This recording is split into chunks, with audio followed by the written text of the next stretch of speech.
Olá, meu amigo, olá, minha amiga. Bom, vamos hoje aqui mais uma vez fazer uma entrevista de forma remota, né, por videoconferência aqui no Professor Zaineg Entrevista para o Lê em Campo, né, para o canal do Lê em Campo no YouTube. Eu queria fazer essa entrevista pessoalmente, né, com o Elton Costa, mas ele está lá no Pará. Então ele está Ela é lá. de Brasília, só te cortando, em Brasília. Eu resido em Você está em Brasília. Brasília? Ah, pensei que você Isso, estivesse isso. no Pará, porque você Não. é do Pará, né? Então você está Sou perto, paraense. está Tá perto do lado. menos longe, digamos assim. Pensei que Uhum. você ficasse no Pará, rapaz, em Belém. Não. Na verdade, eu resido aqui em Já Brasília faz desde tempo. 2009. Tem Ah, bastante tá. tempo. Olha, para mim foi surpresa, né? A gente fica imaginando que é seu pai, né? Se falecido pai era Uhum. de lá, então ele foi para Brasília, você foi atrás. Na verdade, ele veio, na verdade, para cá em 2007. Eu só vim em 2009, quando eu concluí o curso de Direito, quando eu trabalhava como funcionário público em Belém do Pará, cheguei a ser assistente de desembargador, e aí eu larguei para poder começar uma carreira jurídica aqui em Brasília, porque eu achei que eu teria mais oportunidades. Mas eu amo a minha terra, assim, eu sempre tenho muito orgulho de ser paraense, isso aí para mim é uma coisa que eu faço questão É, de mencionar. eu já ia pensar, será que ele está esquecendo do Pará? Já ia ficar bravo, porque você sabe que eu Ah, adoro a tua terra, né? Eu ia uhum. muito, foi lá que eu fiz amizade com seu pai, muito antes dele Sim, ser claro, eu sei. ministro. Então, tinha. Hoje lá tem pouca. Tem o Nelson e tem o Jorge Enor, as pessoas que. Tinha seu pai foi para Brasília, outros professores, mas é isso. Então, vocês vejam, o Elton Costa já falou o currículo dele, né, que agora é advogado, né, não Sim. quis saber de, entre parênteses, imitar a carreira do seu pai, né, não quis saber de ser juiz.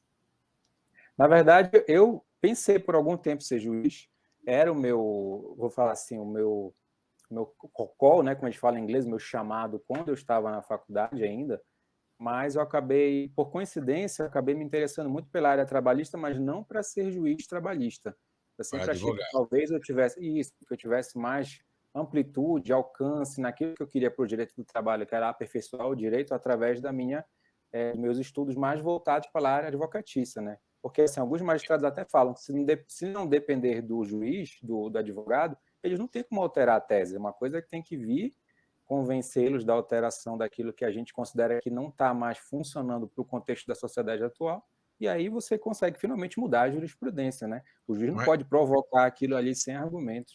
mas você sabe que, nossa, é legal ver isso de você, porque eu falo, ó, desde sempre, né? Principalmente quando eu comecei a dar aula em pós-graduação e mestrado. Eu pergunto para os alunos, né? Quem que cria a jurisprudência? Os alunos, os juízes, os ministros, desembargadores. Falam, não, não. Quem cria a jurisprudência é o advogado, que leva as teses, é o professor, o autor, né? Hoje, gozado, sabe que hoje eu estava pensando, de manhã, vindo para o escritório, eu falei, nossa, tá, a gente vai ficando mais velho, você vai chegar lá, você vai ver, você começa a pensar alguma coisa sobre a tua vida. E eu falei, nossa, como foi legal, né? Eu criar teses, escrever e vem um acórdão até do próprio TST lá sendo citado. Eu estou ajudando alguém e ferrando alguém também ao mesmo tempo, né? É, Porque quem adotou a minha tese, mas enfim, eu estou ajudando a julgar, estou ajudando a solucionar conflitos. Falei, caramba, que coisa legal. Mas que você vai passando pela vida e acaba não dando muito valor a isso. Mas, gente, eu convidei o Elton para ele falar aqui sobre um esporte que eu vou dar uma. Ainda bem que ele está longe, que eu vou dar umas apertadas nele, vai que ele queira me bater. Falar sobre o MMA. Por quê? Porque ele escreveu um livro, está com o livro aí? Mostra para o tô com pessoal ele aqui. como eu falo, mostra cá. Aspectos jurídicos do desporto MMA. Sim, Então. Ah, na antes de eu Mizuno. falar do seu pai, né? O ministro Claro, Valmir de Oliveira Costa, né? isso. E logo, logo vai ter um livro em homenagem a ele. A generosidade do Elton me convidou a escrever lá um pequeno artigo, mas é muito singelo, mas é uma homenagem para o Muito Valmir. abrilhanta o livro, né? Diga-se de passagem. Obrigado, viu? Mas é porque eu gostava muito do seu pai. Mas vamos lá, vamos. Já macei o homem, né? Me fala um pouco, você pratica MMA? Na Não. verdade, eu treino karatê, né? Eu treino karatê, eu já treinei quando eu era, vou falar assim, criança para adolescente, porque eu treinei, eu lembro até as datas, né? De 94 até 97, mais ou menos, treinei karatê. Então foi em torno dos 11 ali até mais ou menos os 14 anos eu treinei karatê. E nunca tive contato com MMA, porque nessa época a gente nem chamava de MMA, chamava de Vale Tudo. Então, na época que eu praticava karatê, o Vale Tudo estava nascendo no Brasil como um esporte, não na verdade como esporte, na época que você não tinha quase regras, né? Nascia mais como uma espécie de competição para que uma arte marcial se sobrepusesse à outra. Então, naquela época, lá, começo da década de 90, meados da década de 90, que o UFC estava começando a explorar esse nicho, porque ele não foi o primeiro evento de MMA, eu até falo isso no meu livro, né? Não foi nem o primeiro evento de Vale Tudo. Eu fiquei muito curioso, porque na academia que a gente treinava, karatê, nós tínhamos amigos que traziam fitas VHS do UFC. E eu Olha, achei interessante, a despeito de muita gente gostar, vou falar assim, gostar no sentido não pejorativo, né? Muita gente se interessa pela violência porque era um confronto de, na época nem eram atletas, eram basicamente praticantes de artes marciais, com o objetivo de uma arte marcial sobrepujar a outra. Os critérios que eles usavam eram mais voltados àquilo que a gente chama de filosofia da arte marcial, ou Bushido, ou Budô, do atleta, do praticante, na verdade, dele superar aquela outra arte marcial porque ele considera dele melhor. Então, a ideia deles não era, provavelmente dita, competir, era superar o atleta. A gente pode dizer que é competição, mas o interesse era, minha arte marcial é melhor que a sua, não era necessariamente eu ser o melhor atleta, que o melhor lutador, porque muitas vezes a pessoa não era nem o melhor competidor, não era nem o melhor artista marcial da categoria dele, mas eles pegavam alguém que não era tão bom para mostrar que alguém com aquele nível menor era capaz de vencer o melhor lutador de uma outra arte marcial. Essa foi a premissa inicial do antigo Vale Tudo, né, que é o precursor do MMA. E qual foi o então, interesse? deixa eu interromper só um Isso, pouquinho. Então, nesse, digamos, período pré-histórico, tinha a luta do praticante, digamos, do karatê com o sujeito do, sei lá, do jiu-jitsu? sim, sim, tinha. E isso era justamente o objetivo do que ele chamava de Vale Tudo. O nome Vale Tudo, ele era derivado do fato de que, em tese, não valia tudo, mas a gente tinha regras que preservavam os atletas, os praticantes, novamente, né, foram ver atletas só depois, preservavam os praticantes para que eles pudessem fazer outros combates. Então, você não podia colocar o dedo no olho do atleta, arrancar os olhos do atleta, alguns golpes em partes baixas não eram Ele falou permitidos. arrancar o olho do atleta. Você não pode, não podia, nunca Hoje pôde.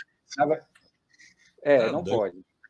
Não, porque antigamente, na verdade, ele é derivado de um. Eu não vou me aprofundar porque o livro faz isso, né? Mas ele é derivado de um esporte da Grécia Antiga chamado pancrácio, o vale tudo. No pancrácio, em algumas comunidades, eles poderiam atacar os olhos do oponente. Em Esparta, propriamente dito, você podia atacar, por quê? Porque, na verdade, você estava usando aquilo para treinar soldados. Então, se o soldado não conseguir sobreviver a uma luta meramente de exibição ou esportista, porque para eles era esporte, né, tinha regras e tudo, não valia a pena você ter aquele cara na tropa. Então, a ideia deles é, se você não sobreviver isso aqui, você não serve para lutar. Se em Esparta você luta desde criança, imagina numa competição esportiva. Só que na Grécia, em alguns lugares, eles falavam que era melhor você preservar um bom soldado que ia morrer porque estava treinando. Então, a ideia dessas regras permaneceu, e aí, quando o Vale Tudo nasceu, ele incorporou algumas regras dela, por osmose, né? Peraí, fazia antigamente, vamos tentar manter essa regra aqui para a gente preservar os praticantes. A ideia é só mostrar que eu venço o cara. Se ele sair todo machucado, ótimo, mas eu também não posso impossibilitá-lo de uma maneira até ele vir perder a vida, porque senão ninguém vai querer competir. Se eu sei que eu vou entrar, não vou sobreviver, né? E isso até curioso. Podem existir registros de óbito no Vale Tudo, mas não são tantos quanto as pessoas imaginam, são bem poucos. Você falou da Grécia, né? Você já foi para o Coliseu? Conheceu o Não Coliseu? tive esse Ainda privilégio não. ainda. Eu pretendo um dia visitá-lo, com Não, certeza. eu perguntei porque você é novo mesmo, tem muito tempo para conhecer o Coliseu. Nem Ele tanto, está há um tempão, 40 anos. não vai acabar agora, né? Não vão demolir agora, já durou tanto Não, século. Mas o que eu estou te falando? Eu já fui algumas vezes para a Itália. Agora, até a última vez eu estava com a minha esposa, ela não conhecia, mas é o tipo da coisa que de vez em quando eu já fui outras vezes, nem quis mais passar por lá, porque eu me sinto meio mal, rapaz. Mas é interessante. É um estádio, é um estádio. Quem assistiu, por exemplo, o filme Spartacus, ou o primeiro lá atrás, ou uma série que teve, acho que no Netflix ou no Globoplay, enfim, numa dessas plataformas. Mas então, né? Eu fico vendo lá o pessoal brasileiro, né?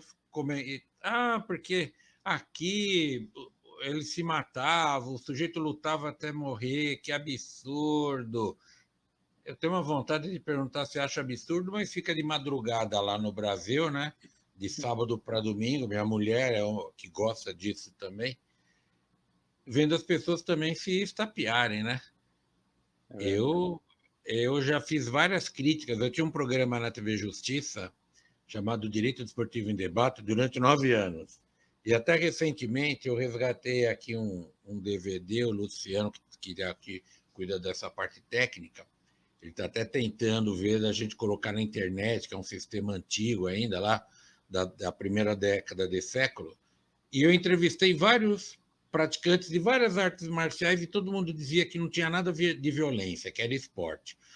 Esse DVD que eu estou te falando, Elton, e a todos, eu gravei uma entrevista com Éder Joffre. Grande Éder.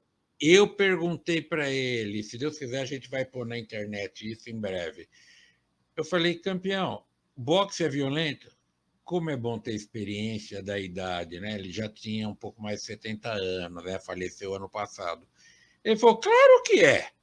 Eu dou porrada, eu faço o sujeito desmaiar, eu arrebento o fígado dele, eu acabo, tira o sangue do rosto dele. Como é que fala que não é violento? Eu falei, que bom, porque chegava lá, eu estou no programa, praticantes, não juristas, mas praticantes apenas. Jiu-jitsu, não, é uma arte. Eu falei, pô, uma arte, mas você está com a orelha toda ferrada aí, parecendo uma couve-flor, toda amarfanhada. O outro que lutava outra coisa, e todo mundo falava que não era violento. Mas é violento, Uhum. lógico que é violento, né? Não, claro que é. Se você quiser chegar ao resultado que é vitória, você precisa passar pela questão da violência, até porque é um esporte, dependendo do esporte de combate, na verdade, praticamente todos seguem a mesma dinâmica, é um esporte de violência direta e necessária.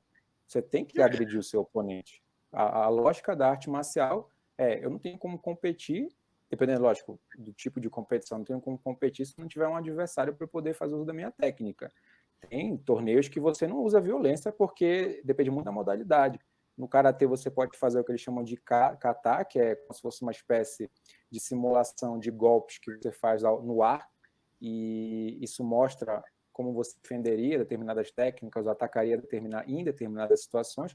Tem também outros tipos de formas no kickbox, eles chamam de formas musicais, que você faz uma espécie de dança também na sua prática. Então, isso não teria violência, não teria ligação com a violência. Mas o objetivo primordial das artes que compõem esse corpo aí que vira uma questão mais esportiva é justamente você lutar com uma outra pessoa, seja para se defender, seja porque você tem que lutar por pontos ou até pela própria vida, em muitos casos você tem que agredir o seu oponente. Então, eu entendo o raciocínio que eles têm, que eu me considero um artista marcial, não me considero um atleta que pratica artes marciais. Todo artista marcial vê aquilo como uma arte, daí o nome artista marcial. Então, eles não vão dizer que é violento, porque você vai fazer coro para quem considera aquilo uma agressão gratuita. Só que o artista marcial que se predispõe a praticar arte, ele sabe que ele está debaixo daquilo que ele chama de fundamentos da arte, né? Que muitas pessoas chamam de código de conduta dos artistas marciais. Cada arte tem um código diferente. E o que é importante para eles observar? Todos dizem que você não pode agredir uma pessoa sem motivo. Praticamente existe uma espécie de entendimento uníssono nesse sentido. Você não pode agredir uma pessoa sem motivo algum. Então, eu entendo o motivo deles falarem arte. Eu vou falar que é violento uma arte para alguém falar assim, então não gosto desse negócio, porque a violência já é uma palavra que já atrai a nossa atenção para dizer assim, nossa, credo, isso aí deve machucar isso. E quando a pessoa faz o treino que eu faço, por exemplo, ele não é voltado à competição, eu treino muito mais para mim, para me aperfeiçoar na minha arte, né? Mas sem o objetivo de me defender. Muito provavelmente, se eu tiver que me defender, eu vou chamar a polícia, ou então eu vou sair correndo do local ali se eu precisar me evadir de algum possível atacante, porque é o mais inteligente e é o que os mestres da nossa arte fariam. Inclusive, eles escrevem isso. Não se defenda desse jeito, saia correndo. Então, é um entendimento dinâmico dessa questão. Agora, quem vê por esse lado apenas da arte vai ter dificuldade realmente em considerar violento. E eu entendo, né? Mas eu acho que tem violência sim, até porque, como já falei, né? Você chama essa pessoa para competir num torneio, ela vai ter que acertar o oponente. E muitas vezes ela vai lesionar mesmo sem querer. Não é violência? Eu agredi meu adversário. E de qualquer maneira, ela está ali mais excludente, né, da antijuridicidade, que você pratica lesão corporal e pode cometer até um homicídio. Sim, isso acontece. Já aconteceu na arte marcial, no MMA, já aconteceu de gente ver a Boxe. óbito em boxe também, O bastante. ano passado, você viu aquela imagem de um lutador de boxe que E, ele ficou lutando contra o vazio, ele foi porque o cérebro dele acho que descolou do crânio. e, Quer dizer, não é inclusive, nem do crânio, eu escrevi um é nem artigo sobre o caso desse corpo, boxeador é mesmo. africano para o Lei em Campo. A situação ali ela é bem complexa. Eu costumo dizer que é a precarização da nossa exploração da atividade esportiva voltada para o esporte de combate, na verdade. Por quê? Você coloca a pessoa para competir sem fazer nenhum tipo de exame. O que faltou para aquele atleta realmente estar apto a competir? Será que basta ele dizer que ele está bem e ter uma forma física que, a olhos assim nus, sem você se alongar muito para observar a condição física dele, é o bastante para você fazer ele competir? Porque, ao que parece, ele teve uma concussão. Os golpes Sim. que o oponente aplicou nele, e ele estava vencendo a luta, se eu não me engano, os golpes que o oponente aplicou nele não eram, pelo menos a olhos nus novamente, não eram suficientes para nocauteá-lo da forma como ele caiu. Então, aquele efeito, vamos falar assim, até retardado, pelo qual ele começou a ficar meio que tonto e cair depois virar óbito, mostra que existe alguma coisa errada que não pode não ter sido acontecido naquele momento da luta, mas que ele já carregou aquilo para a competição. E essa, hoje em dia, é uma das minhas grandes preocupações em relação ao esporte de combate. Ele tem tido um pouco mais de atenção da mídia ultimamente, mas a gente sabe que qualquer escândalo já vai ser suficiente para que levante-se uma onda de reclamações em desfavor do esporte de combate. Então, sempre recomendo que a gente observe ou até crie novas regras em relação à proteção dos atletas, porque muita gente não vê necessidade disso e até os próprios atletas vão dizer assim, eu não quero, estou me sentindo bem, não quero competir. E às vezes é porque eles não querem gastar muito dinheiro com exames nesse sentido. Por quê? Porque, de fato, eles não têm. Exames são caros. Exames de ressonância magnética, tomografia computadorizada, eletrocardiograma, isso não é barato. E muitas vezes eles são pessoas que não são bem assistidas financeiramente, eles não têm dinheiro para pagar esses exames, mas quem explora o esporte também não paga essa conta. Às vezes o cara luta por uma bolsa de R$1.000, às vezes luta por 200. Já tive atleta que eu já trabalhei com atleta que já lutou por 100, R$200. Então, como é que ele vai pagar um exame de 1.000, ganhando uma bolsinha de R$200 para fazer uma luta só? Eu entendo o lado do atleta, mas eu acho que, à medida que isso avança, a gente faz com que esse mercado progrida, a gente precisa olhar melhor para os atletas de maneira até mais humana, né? Porque amanhã, enfim, o cara vai estar com tantos problemas, como foi o caso do Éder, né? Eu sou até bem próximo da família do Éder. O caso do Éder foi um caso que derivou desses contatos dele, muito embora o Éder fosse alguém com um cartel bem, vou falar assim, o Éder tem pouquíssimas derrotas, teve 2 derrotas só, mas mesmo assim desenvolveu, e ele nunca foi nocauteado. Quer dizer que nocaute não é o obrigatório para que você desenvolva esse tipo de concussão. Então, o atleta que acha que isso aí é o suficiente, precisa tomar cuidado com o futuro dele. Rapaz, mas agora me diga uma coisa, e por que você foi se dedicar juridicamente a esse esporte?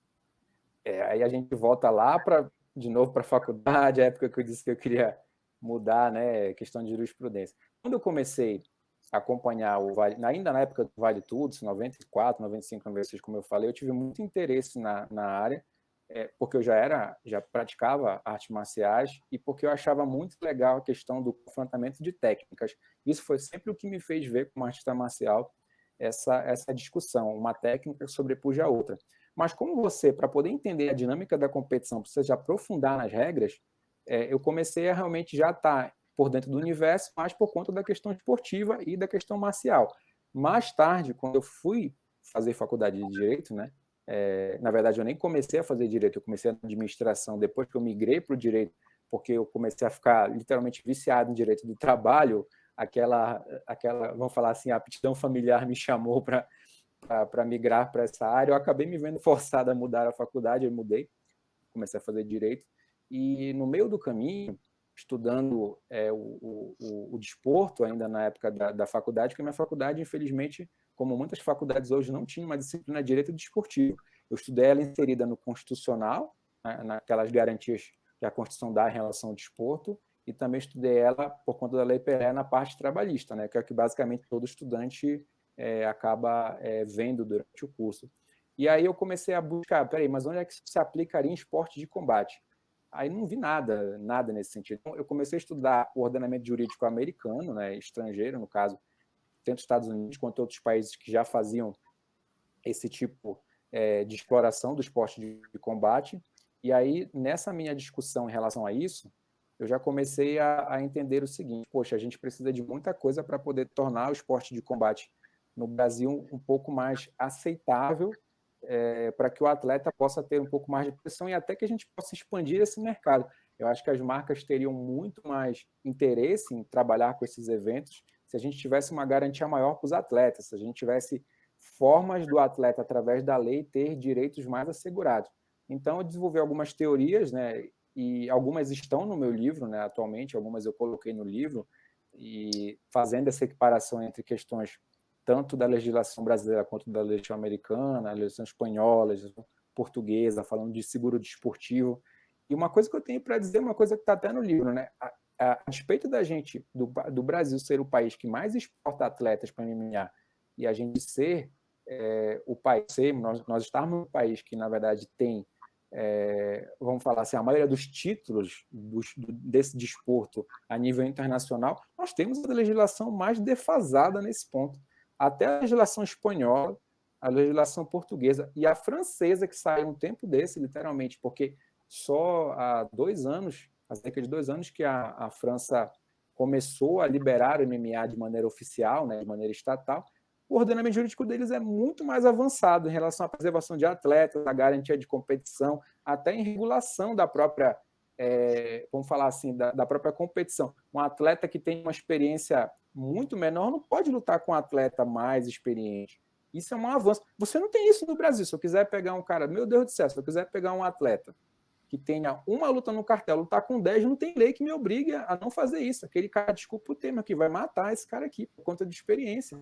É desumano. E aí, muita gente vai falar, não, mas o cara tem... É aquela história do, eu não vou lutar, vou brigar.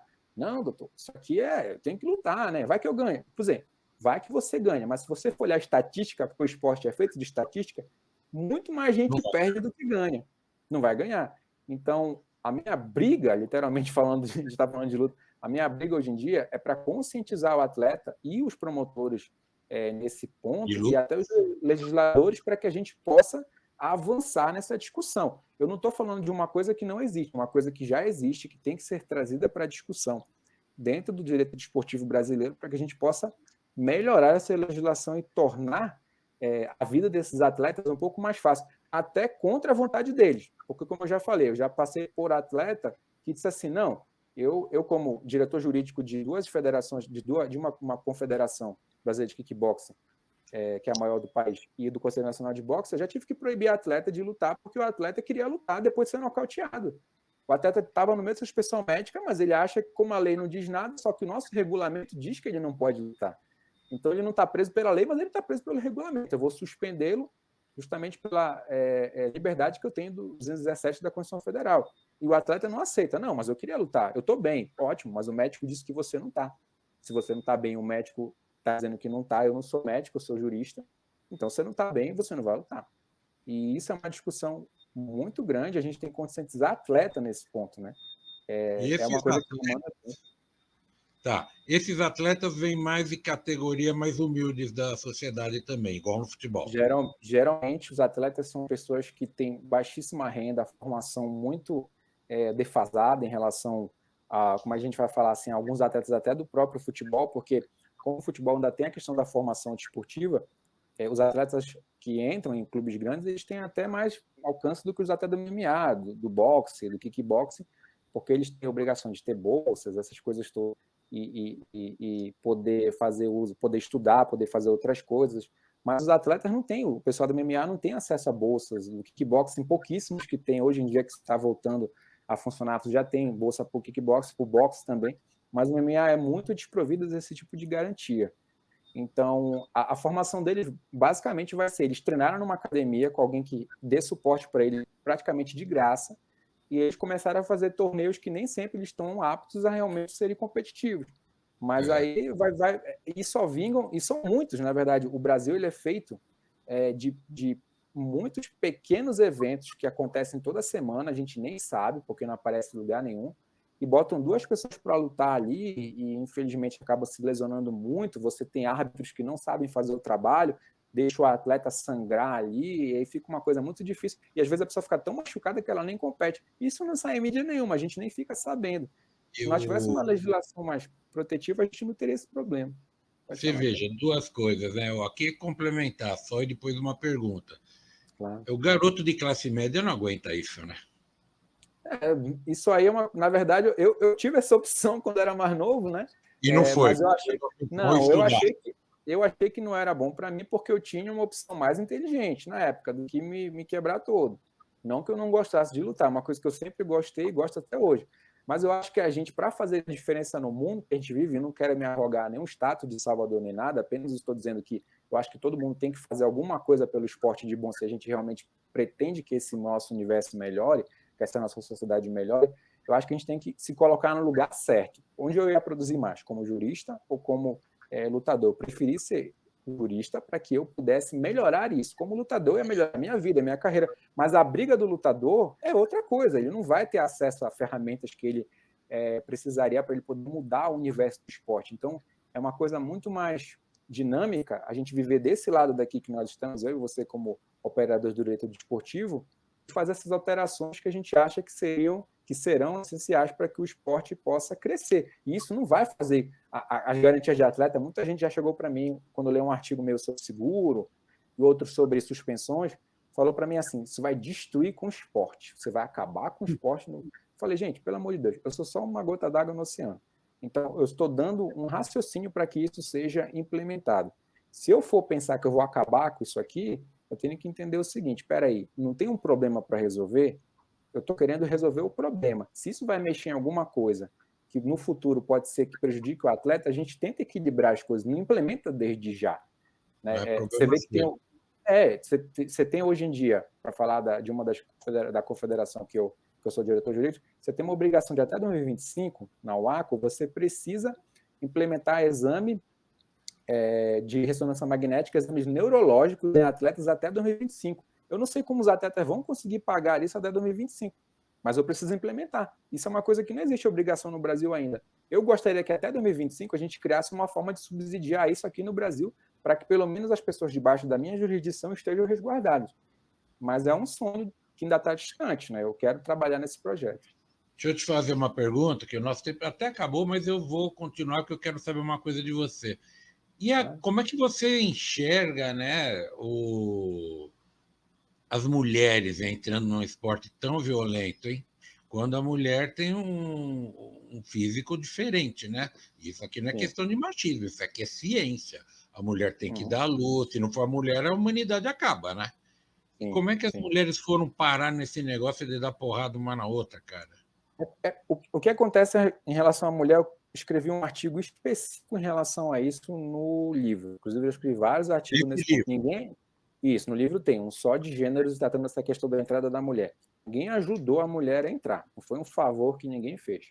As mulheres começaram a competir porque elas eram artistas marciais. Tomaram um gosto pela competição e foram lutar e conseguiram que isso, falando em âmbito, na questão da legislação norte-americana, existia uma lei específica que dizia que eles não poderiam lutar, mulher não podia lutar, e aí a mulher venceu essa legislação na Suprema Corte e mais tarde ela começou a lutar profissionalmente, né? Já não podia competir nem em colégio e outras coisas, começou a lutar profissionalmente, e só em 2012 a gente conseguiu que tivesse, por exemplo, mulheres lutando boxe na Olimpíada, só em 2012, isso em Londres ainda.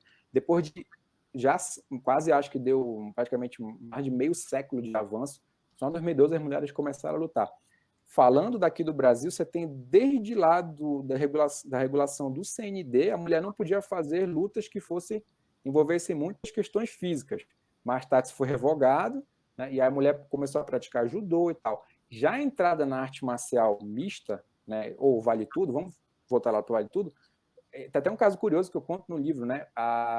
Tinha uma lutadora chamada Ediane Gomes, ela chegou a lutar com um homem porque não tinha mulher para lutar com ela. Então, casaram um evento para ela fazer no Rio, num mítico evento chamado Rio Heroes, ela lutou contra o homem, e ela ganhou do homem, tem até vídeo no YouTube. Né? Então, ela era tão técnica que ela venceu o homem, né? Na questão ali, ela sobrepujou o homem, parece que até o homem era maior do que ela, era mais forte, não lembro bem dessa questão, mas eu acho que a mulher conquistou o espaço dela praticamente, vamos falar, na base da luta mesmo, né? Então, eu não vejo problema da mulher participar, acho que é até uma discussão tanto quanto vencida, mas eu acho que é a mesma questão do atleta, né? Você precisa sempre cuidar dessas questões do resguardo da saúde, né? Não competir de qualquer jeito, tem que ter garantia. Eu tenho uma tese hoje em dia que eu digo que vou desenvolver ela mais no artigo, inclusive um dos artigos que eu desenvolvi sobre essa tese, ele foi para o livro do Dr. Guilherme Feliciano e do Dr. Leonardo Andreotti, que são dois amigos meus. Ele fala que, a meu sentir, a meu ver, alguns contratos de lutadores dão vínculo empregatício. Sim. E falando em questão de vínculo empregatício, eu já entro assim, algumas mulheres que eu conheço a história, que lutaram, ficaram grávidas e foram tirar licença, não tiraram licença, elas não receberam nada do evento. Só que elas foram vinculadas a um contrato de várias lutas ou alguns anos, vamos dizer assim. E não recolhiam para a Previdência, né? Não recolheu. Inclusive com atletas brasileiros aconteceu, com atletas norte-americanos, então e de outras nacionalidades também. Mas falando da legislação brasileira especificamente, eu entendo que existe vínculo empregatício. Quando o artigo sair, a gente conversa bem melhor, porque eu prefiro deixar ele vamos falar então, assim... Vamos fazer o seguinte, você vai aqui assumir um compromisso comigo e com os espectadores aqui, né, do Lê em Campo, que nós vamos fazer essa entrevista, vai ser tete a tete. Você vai estar aqui, se Deus quiser, falando sobre esse sector das mulheres. Que eu vou terminar dizendo o que aconteceu comigo. Outro dia eu zapeava, né, parou numa luta, e eu estava vendo a luta, aí que eu percebi que eram duas mulheres, eu não tive coragem de assistir. Estou ficando velho. Eu não tive coragem, porque eu vi um close no rosto de uma delas, o rosto da menina estava inchado, vermelho. Eu falei, gente, que leva da pancada numa outra mulher? Como é que... Homem eu já acho pesado, imagina a mulher. Mas, enfim, mostra o seu livro para a gente terminar. Competição, tá bom, vai de cada um, né? Eu prefiro... prefiro assistir jogo de futebol, mas tudo bem. Ao contrário aí, mas dá para entender, né, que a câmera está invertida. Não, tá pegando bem. Aspecto jurídico da editora Mizuno, né? Só entrar lá no site da Mizuno e adquirir o livro. Elton, muito obrigado pelo seu tempo aqui para falar com as pessoas, comigo, né? E com as pessoas que acompanham esse nosso programa no Lê em Campo. Acho que foi super elucidativo. A gente levantou aqui questões polêmicas, porque é um assunto polêmico e você trouxe coisas que eu não imaginava, acho que a maioria também, né? Não recolher para a Previdência, não ter nenhuma garantia, não fazer exames médicos preventivos, porque é complicado mesmo. Eu imagino, nos outros esportes que não tem tanto risco, porque esse o risco já é inerente, né? Já entra para o corpo sofrer pancadas e isso daí tem reflexo na vida. Tá bom? Muito obrigado, foi um papo muito legal. E fica no compromisso. Quando sair o artigo do livro, você dá um tempinho, vem aqui em São Paulo e a gente grava no escritório, como eu faço com os outros. Vai ser uma honra muito grande, tá bom? A honra foi toda minha, sempre será minha. Muito obrigado pelo convite, agradeço aos nossos espectadores aí. Quem quiser, estou à disposição para esclarecer todas as dúvidas. Sempre. Tá bom. E ele aceita desafio para brigar também, viu, pessoal? Então é isso, gente. Muito obrigado você que acompanhou. E a gente segue aqui na nossa vida fazendo as entrevistas e levando para você que nos acompanha assuntos bem bacanas como esse, tá bom? Muito obrigado. Até o próximo Professor Zainag Entrevista. Tchau.